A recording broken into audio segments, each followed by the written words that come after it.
오늘은 설교를 시작하면서 먼저 그림을 하나 보고 설교를 진행을 해보려고 합니다. 여러분, 화면에 나오는 그림을 한번 자세히 살펴보시면서 나는 이 그림을 보면서 무엇이 제일 먼저 눈에 띄는가 한번 그림을 보시기 바랍니다. 어떤 사람은 흰 고래가 가장 먼저 눈에 띄는 사람이 있을 것입니다. 어떤 사람은요, 파도를 타고 서핑하는 사람이 눈에 띄는 사람도 있을 것이고, 어떤 사람은 저 고래 위에 달의 풍경이 가장 먼저 보이는 사람도 있을 것입니다. 다 보셨어요? 자, 뭐가 제일 먼저 보였을까요? 한번 손을 들어볼까요? 나는 흰 고래가 제일 먼저 보였다. 한번 손 들어보세요. 예, 그래요. 두 번째, 나는 파도를 타는 서핑하는 사람이 제일 먼저 눈에 보였다. 한번 손 들어보세요. 이런 분들도 계시고요. 세 번째, 나는 저 다리에 풍경이 제일 먼저 눈에 보였다. 한번 손 들어보세요. 예, 내리세요. 손을 안 드신 분들은 나는 까막눈이다. 이런 분들인가요? 아무것도 안 보인다. 이런 분들인가요? 자, 이것은 그림으로 보는 성격 유형 테스트입니다. 흰 고래가 가장 먼저 눈에 띈 사람은 이상주의자라고 합니다. 모든 것을 추상적으로 작용하고 언제나 상상력으로 생생한 삶을 살아가는 사람들입니다. 그 상상 속에서 보다 행복해지려는 경향이 있고 이것을 언제나 즐기는 감성적인 면을 가지고 있는 사람들이라고 합니다. 두 번째로, 파도를 타는 사람이 제일 먼저 눈에 띈 사람들은 현실주의자라고 합니다. 세상을 매우 사실적으로 보고 완벽한 세상과 초현실적인 것을 보기 위한 것이 아니라 현실적이고 논리적인 것을 보려고 노력하는 것입니다. 감정에 치우쳐서 판단이 흐려지는 것을 원치 않는 그러한 현실주의자라고 하죠. 세 번째, 다리 위의 풍경을 제일 먼저 눈에 띈 사람들은 완벽주의자라고 합니다. 매우 섬세하고 작은 부분까지 세심한 주의를 기울이고 성공하는 것을 매우 좋아하고 목표를 달성하기 위해 오늘도 열심히 달려가는 사람들. 그러나 어디까지나 이것은 뭐예요? 재미로 하는 성격 테스트지 여러분, 이게 진리는 아니에요. 이러한 그림으로 보는 성격 테스트가 굉장히 많이 있습니다. 특별히 그 중에 유명한 것이 미국의 율라장이라고 하는 한국계 미국인에 의해서 개발된 것인데, 이 9개의 그림을 보면서 그 다음 한번 그림을 보여주세요.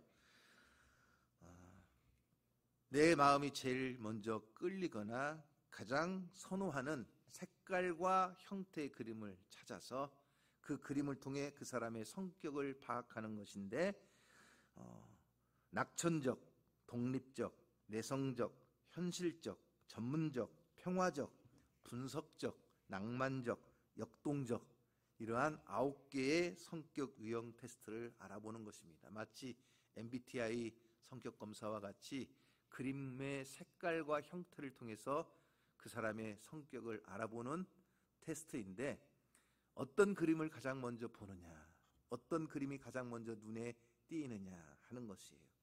그러나 앞서 말씀드린 대로 이것은 재미로 하는 것이지 이것이 완전한 진리는 아니에요. 맞을 수도 있고 어떤 부분에서는 그렇지 않은데 하는 부분이 생길 수도 있는 것입니다. 이제 그림을 지어주세요. 이것을 9가지를 다 설명드리기에는 시간이 너무나 부족하고요. 제가 오늘 이 그림으로 설교를 시작하는 것은 사람마다 성격이 다르구나 이 이야기를 하려고 하는 것이 아니라 뭘까요, 여러분? 똑같은 그림을 보는데 각자 제일 먼저 눈에 띄는 것이 다르다는 거예요.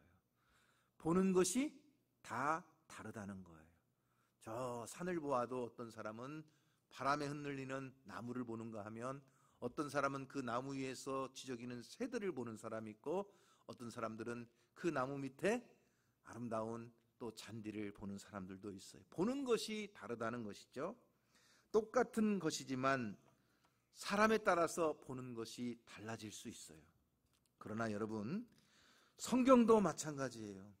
성경은 분명 성령의 감동으로 기록된 하나님의 말씀임에도 불구하고 어떤 때에는 각자마다 성경을 보는 눈이 다를 수도 있어요. 하지만 우리가 성경을 제대로 보기 위해서는 어떻게 해야 되느냐? 하나님의 의도와 하나님의 뜻을 정확하게 알고 하나님이 우리에게 전해주시고자 하시는 그 의도를 따라서 정확하게 성경을 볼 수 있어야 된다는 거예요. 눈이 있어도 보지 못하고 귀가 있어도 듣지 못하고 깨닫지 못하는 상태를 하나님은 저주받은 상태라고 가르쳐줘요.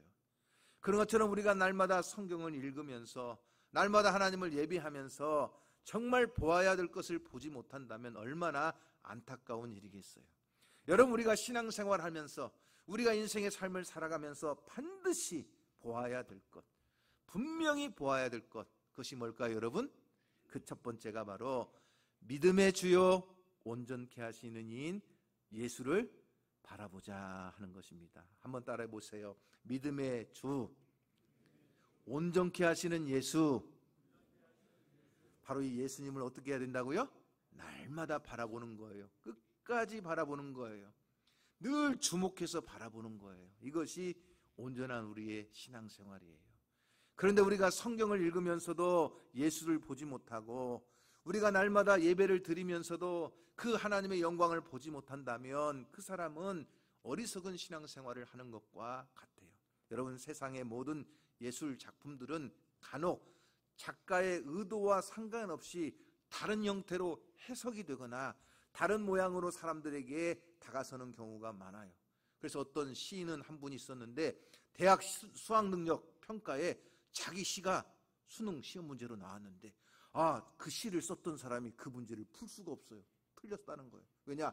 내가 이 시를 쓸 때는 전혀 이런 의도로 이 시를 쓴 것이 아닌데 학교에서 가르쳐지고 학생들에게 전해질 때에는 전혀 다른 의도로 이게 전해져 가지고 자기가 쓴 시를 수능에서 자기가 틀리는 거예요. 여러분, 세상에서는 이런 일들이 일어날 수 있지만 우리가 성경을 볼 때에는 반드시 성경을 우리에게 최고의 선물로 전해주신 그 하나님의 마음, 하나님의 뜻, 그 하나님의 그 전하시고자 하시는 목적을 분명히 보아야 될 줄로 믿습니다. 그럼 우리가 신앙생활을 하고 우리가 성경을 읽으면서 분명히 보아야 되는 것이 무엇이냐? 자, 누가복음 24장 25절 이하의 말씀에 보면 자, 이렇게 나옵니다. 다 함께 읽어볼까요? 자, 시작. 이르시되 미련하고 선지자들이 말한 모든 것을 마음에 더디 믿는 자들이여. 그 다음에요. 그리스도가 이런 고난을 받고 자기의 영광에 들어가야 할 것이 아니냐 하시고 이에 모세와 모든 선지자의 글로 시작하여 모든 성경에 쓴 바, 자 보세요. 모세의 율법, 선지자들의 예언, 그리고 모든 시편의 성경에 쓴 이 찬양의 모든 내용들이 다 누구에 대해서? 예수 그리스도에 관하여 썼고 또한 그것을 가르쳐주고 있기 때문에 모든 율법이나 선지자나 모든 시편의 말씀을 읽는 모든 자들은 다 성경을 볼 때마다 누구를 보아야 된다고요? 예수 그리스도를 보아야 된다는. 왜냐? 예수님이 우리의 믿음의 주가 되시기 때문이에요. 누가복음 24장 44절 말씀에서도 그래서 이렇게 그 다음에 나와요. 다 같이 한번 읽어봅니다. 또 이르시되 내가 너희와 함께 있을 때에 너희에게 말한 바 곧 모세의 율법과 선지자의 글과 시편에 나를 가리켜 기록된 모든 것이 이루어져야 하리라 한 말이 이것이라 가르쳐 주세요. 모세의 율법이나 선지자의 예언이나 시편의 모든 노래가 다 예수 그리스도를 통해서 성취되고 예수 그리스도를 우리에게 보여주는 말씀이라고 가르쳐 준다는 거예요. 요한복음 5장 39절에도 자, 비슷한 내용의 말씀이 나오는데 다 같이 한번 읽어볼까요? 시작. 너희가 성경에서 영생을 얻는 줄 생각하고 성경을 연구하거니와. 이 성경이 곧 내게 대하여, 누구에 대하여? 예수님에 대하여 증언하는 것이라 그랬어요. 성경은 우리에게 영원한 생명을 주시려고 영생 얻는 길을 우리에게 보여주는데 그 모든 성경의 말씀들이 예수 그리스도를 우리에게 가르쳐 준다는 것입니다. 그렇기 때문에 우리는 항상 성경을 읽을 때마다 성경을 통해서 예수님을 만나고 성경을 통해서 예수님을 보아야 될 줄로 믿습니다. 우리의 믿음의 대상은 오직 누구예요? 예수 그리스도예요. 그렇기 때문에 믿음의 주요 온전케 하시는 이인 예수를 바라보고 신앙생활을 하는 것이 올바른 신앙생활이다 하는 거예요. 여러분, 달을 가리켜서 손가락을 가리킬 때 무엇을 봐야 될까요? 이 손가락이 가리키는 달을 보아야 되잖아요. 그런데 이 손가락이 가리키는 달을 보지 않고 계속 이 손가락만 쳐다보고 있다면 뭐예요? 참 어리석고 안타까운 일이잖아요.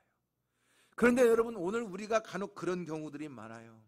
예수님께서 오병이어의 기적을 행하시니까 사람들은 그 오병이어의 기적을 통해서 하늘로부터 내려오신 생명의 떡이신 예수 그리스도를 통해서 영원히 목마르지 않고 영원히 줄이지 않을 참 생명의 주님을 보는 것이 아니라, 야, 예수님을 왕으로 세우면 농사 짓지 않아도 되고 더 이상 배고파서 굶어 죽지 않아도 되고, 그래서 예수님을 임금 삼으려고 하는 어리석은 무리들과 똑같은 거예요.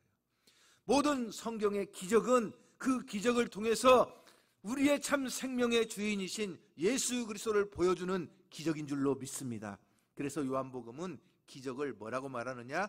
표적이라고 말하는 거예요. 표적. 왜? 이 기적을 통해서 하나님이신 예수 그리스도, 우리의 구원의 주인이신 예수 그리스도, 우리에게 생명을 주시는 예수 그리스도를 가르쳐 주는 거예요. 세례 요한이 예수님을 만났을 때 예수님을 향해서 뭐라고 외쳤죠? 보라, 세상 죄를 지고 가는 하나님의 어린 양이로다. 세례 요한이 왜 여자가 낳은 자 중에 가장 큰 자요, 선지자들 중에 가장 큰 선지자라고 말하느냐? 세례 요한에게도 제자들이 있었어요. 세례 요한을 따르는 제자들이 세례 요한이 말하는 보라, 세상 죄를 지고 가는 하나님의 어린 양이다 하는 이 선포를 듣고 세례 요한의 제자였던 사람들이 누구에게로 갔어요? 예수님에게로 가서 예수님의 제자가 되었어요. 이런 사람들이 안드레와 요한과 같은 사람들이었어요. 여러분, 오늘 우리는 신앙생활을 하면서 항상 누구를 보고 신앙생활을 해야 되느냐? 믿음의 주요 온전케 하시는 예수 그리스도를 바라보고 신앙생활하는 성도가 되기를 주님의 이름으로 축원합니다. 간혹 바라보면 사람을 바라보고 신앙생활했다가 상처받고 믿음에서 실족하는 사람들이 있어요. 너무나 안타까워. 왜요? 신앙생활을 하기는 하는데 항상 누구를 바라봐요? 사람을 바라보는 거예요. 어떤 사람들은 신앙생활을 하기는 하는데 목사만 바라봐요. 또 하나 안타까운 거냐? 사람 때문에 실족하여 넘어지는 것도 안타까운 신앙생활이지만 또 하나 너무나 사람을 우상시해버려요. 목사가 우상이 돼버려요. 그래서 그 신앙생활이 온전한 신앙생활이 되지 못하는 경우가 있어요. 제가 전에 우리 정의용 장로님께서 목사님 제자훈련 하실 건가요? 물어보더라고요. 왜요? 아니, 목사님들이 제자훈련을 해야 되면 예수님 제자를 만들어야 되는데 목사님 제자 만들어가지고 예수님 따르는 제자가 아니고 목사 따르는 제자 만드니까요, 목사님도 목사 따르는 제자훈련 그거 할 건가요? 물어보더라고요. 여러분, 오늘 우리의 신앙생활은 여러분,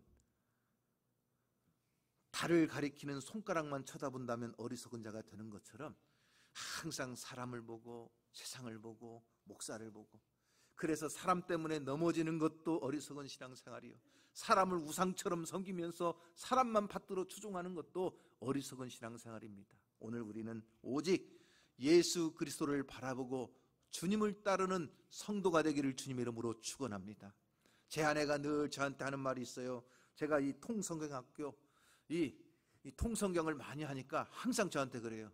목사님, 예수님의 제자가 돼야지 조병호의 제자가 되면 안 됩니다. 목사님, 예수님을 따르는 추종자가 돼야지 오카놈을 따르는 추종자가 되면 안 됩니다. 항상 저한테 그래요. 우리는 그분들을 통해서 진리의 말씀을 배우고 그분들을 통해서 예수를 더 깊이 만나고 그분들을 통해서 더 신령한 신앙생활을 할 수 있도록 길을 안내받는 것이지, 중요한 것은 오히려 그것을 통해서 우리가 예수를 더 깊이 만나고 주님과 함께 더 붙잡혀서 살아가는 온전한 신앙생활을 해야 될 줄로 믿습니다. 여러분들도 마찬가지입니다.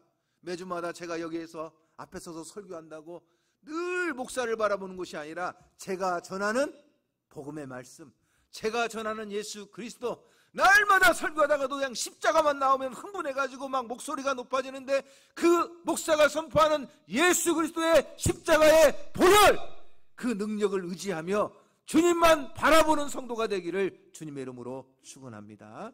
두 번째는 하나님의 행하심을 바라보아야 된다 하는 것입니다. 하나님의 행하심. 우리는 인간이에요. 육신의 눈을 가지고 있어요.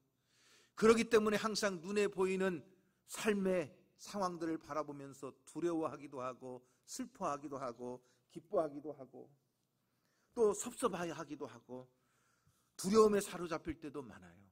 그런데 중요한 것은 오늘 우리의 신앙생활은 항상 우리 가운데 쉬지 않으시고 일하시는 하나님, 졸지도 아니하시고 주무시지도 아니하시고 항상 권능의 손으로 우리를 붙드사 우리를 인도하시는 그 하나님의 행하심을 보는 믿음의 눈이 있어야 된다 하는 것입니다. 애굽에서 400년 동안을 종살이하던 이스라엘 백성들이 하나님의 은혜로 애굽을 탈출했습니다. 애굽을 탈출해서 걸어가는데 그들의 앞에 홍해바다가 딱 가로막힙니다. 홍해바다가 가로막혔다는 건 여러분 뭐예요? 길이 막혔다는 거잖아요. 뒤돌아갈 수도 없어요. 왜요? 뒤를 돌아보니까 누가 쫓아와요? 애굽의 군대들이 쫓아오고 있어요. 앞에는 길이 막히고 뒤에는 대적들이 쫓아오니 앞으로 갈 수도 없고 뒤로 갈 수도 없고 사면초가의 상황에서 그들의 마음은 두려웠어요.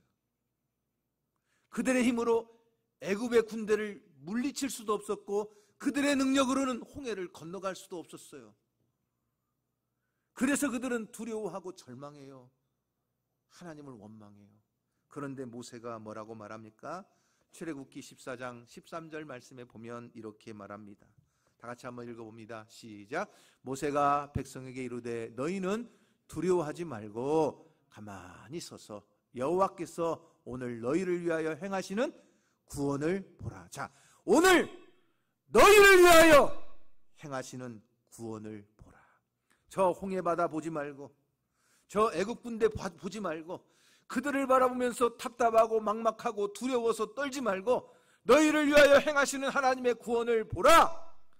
너희가 오늘 본 애굽 사람을 영원히 다시 보지 아니하리라. 그 다음에 뭐라고 말하나요? 여호와께서 너희를 위하여 싸우시리니 너희는 가만히 있을지어다.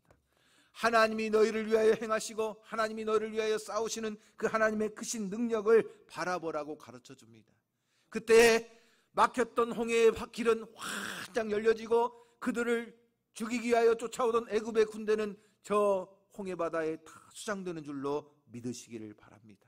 이 놀라운 역사가 얼마나 큰 사건이었는지 몰라요. 그런데 후에 이사야 선지자가 멸망하는 이스라엘 백성들, 저 포로로 끌려가는 이스라엘 백성들, 그 포로 생활 가운데 고통하는 이스라엘 백성들을 향해서 다시 한번 이 출애굽의 사건을 이야기합니다. 바로 이사야 43장 18절 이하의 말씀을 보면 이사야 선지자가 이 출애굽 사건의 역사를 통해서 그 시대의 모든 성도들에게 하나님의 말씀을 전하는 거예요. 뭐라고 전하느냐? 다 같이 한번 읽어보겠습니다. 시작. 너희는 이전 일을 기억하지 말며 옛날 일을 생각하지 말라. 이 말의 의도가 뭐냐면 너희들 옛날에 하나님이 그 출애굽 사건 때 행하셨던 그 놀라운 기적, 하나님이 대신 싸우시고 행하신 그 놀라운 일들 다 기억하고 있지. 그런데 그거 기억도 하지 마. 그거 생각도 하지 마. 왜? 하나님은 그 출애굽의 역사보다 더 크고 놀라운 일들을 지금 너희를 위해서 행하실 거야. 어떤 일을 행하신다고? 그 다음에 19절 말씀부터 보면 이렇게 나옵니다. 시작. 보라, 내가 새 일을 행하리니 이제 나타낼 것이라. 너희가 그것을 알지 못하겠느냐? 반드시 내가 광야에 길을, 사막에 강을 내리니. 그 다음에는요, 장차 들짐승 곧 승냥이와 타조도 나를 존경할 것은 내가 광야에 물을, 사막에 강들을 내어 내 백성 내가 택한 자에게 마시게 할 것입니다. 저 바벨론의 포로에 끌려갑니다. 그곳에서 70여 년 동안을 포로 생활을 합니다. 비참한 노예 생활을 하면서 눈물의 골짜기를 걸어갑니다. 그런데 그들에게 아무런 소망이 없습니다. 그런데 이사야 선지자가 선포하는 거예요. 너희들 옛 정리를 생각하지 말고 지나간 과거를 다 기억하지 말아라. 하나님은 그 출애굽의 역사보다 더 놀라운 일들을 지금 너희에게 행하실 것이다. 홍해가 열린 것처럼 너희들이 저 바벨론에서 돌아오는 그 길에 저 황량한 사막을 지날 때 사막에도 길을 내시고 광야에도 강인을 내시는 분이 우리 하나님이시다.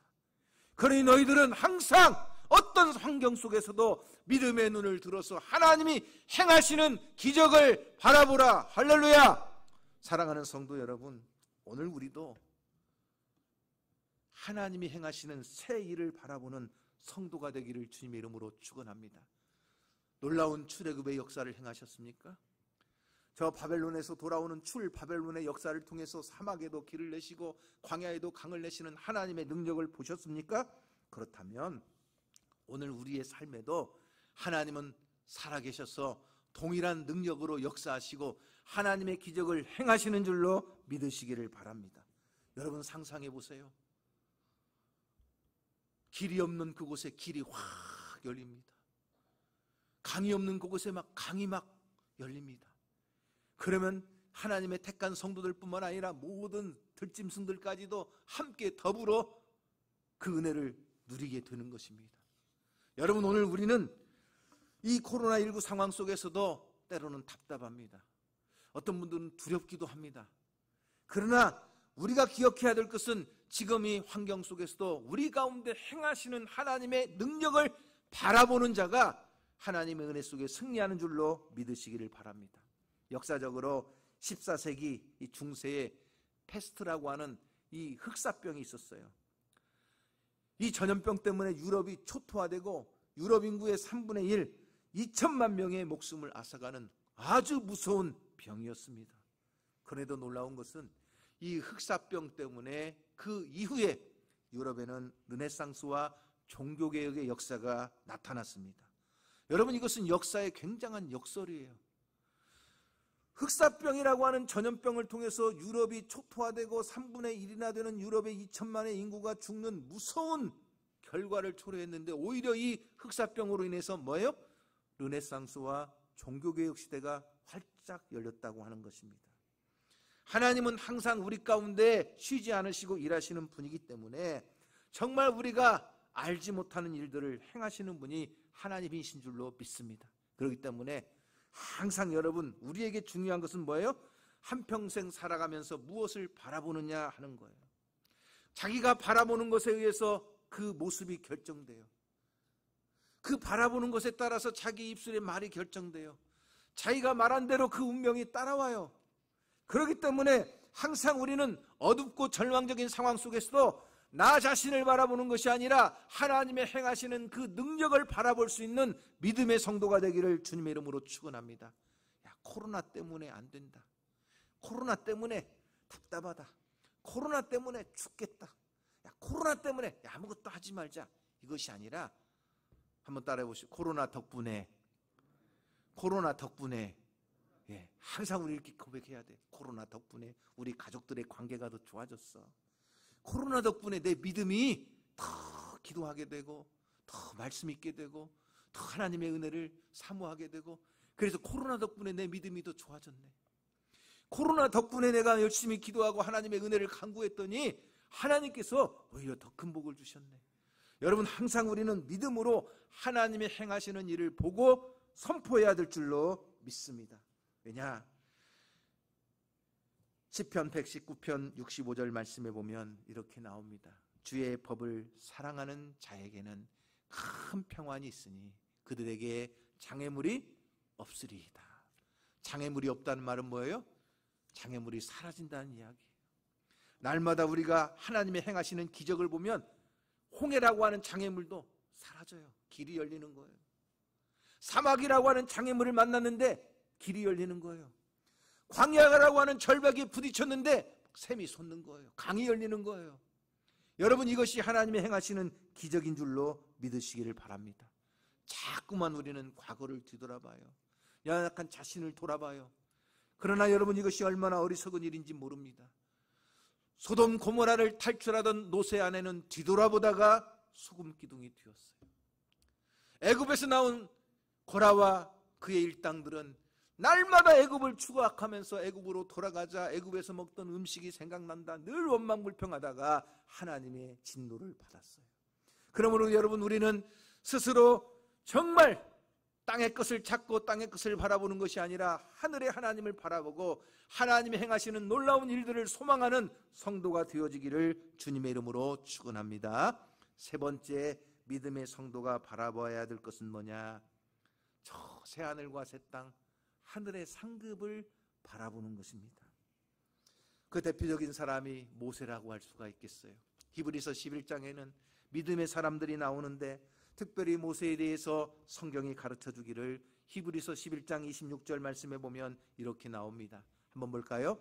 그리스도를 위하여 받는 수모를 애굽의 모든 보화보다 더 큰 재물로 여겼으니 이는 상 주심을 바라봅니다. 예수님 때문에 고난받고 애굽의 모든 보화를 다 버리는 이 모든 일을 행했던 이유가 뭐냐? 땅의 것을 다 내려놓고 저 하늘의 상급을 바라볼 수 있는 믿음이 있었기 때문에 모세가 애굽에서 왕자로 살기보다는 주님의 종으로 살기를 더 기뻐한 줄로 믿으시기를 바랍니다. 여러분, 우리의 모든 인생살이는 그 마지막에서 하나님을 만나야 됩니다. 하나님의 평가를 받아야 됩니다. 그 하나님의 평가 속에서 어떤 사람은 착하고 충성된 종아 잘하였도다 칭찬과 상급을 받는 사람들이 있을 것입니다. 그러나 어떤 사람들은 세상에서는 성공하고 세상에서는 부귀영화를 누리고 세상에서는 금은보화의 재물을 쌓아두고 살았을지 모르지만 하나님 앞에 섰을 때는 악하고 게으른 종아, 하나님의 책망과 벌을 받을 사람도 있을 것입니다. 세상의 평가는 완전하지 못합니다. 세상의 여론조사도 틀릴 때가 많습니다. 그러나 하나님의 앞에 섰을 때 우리의 평가와 판단은 정확합니다. 그 행한 대로 갚아주시기 때문입니다. 그렇기 때문에 여러분, 오늘 우리는 항상 우리의 이 인생길을 달려갈 때마다 무엇을 바라보고 살아가야 되죠? 땅에 있는 부귀영화, 땅에 있는 성공 출세가 아니라 저 하늘의 상급을 바라보고 날마다 새 하늘과 새 땅을 소망하면서 하늘로부터 내려오는 거룩한 성 새 예루살렘을 통하여 우리에게 주시는 하나님의 놀라운 은혜와 상을 바라보며 살아가야 될 줄로 믿습니다. 그렇기 때문에 모세는 바로의 공주의 아들이라 칭함을 거절했다는 거예요. 함께 주의 종들과 능욕받고 고난받는 길을 택했다는 거예요. 이 세상의 성공보다 하늘의 상급을 바라보았기 때문에 그 믿음으로 승리하는 삶을 살았다는 거예요. 사도 바울 역시 마찬가지입니다. 빌립보서 3장 13절 이하의 말씀을 보니까 자기는 뒤에 있는 것은 다 잊어버리고 앞에 있는 것을 향해서 저 표대를 향해서 달려가는데 도대체 그 앞에 있는 표대가 뭐냐? 이렇게 나오는 거예요. 14절 말씀 그 다음에 이렇게 나옵니다. 표대를 향하여 그리스도 예수 안에서 하나님이 위에서 부르신 부름의 상을 위하여 달려가노라.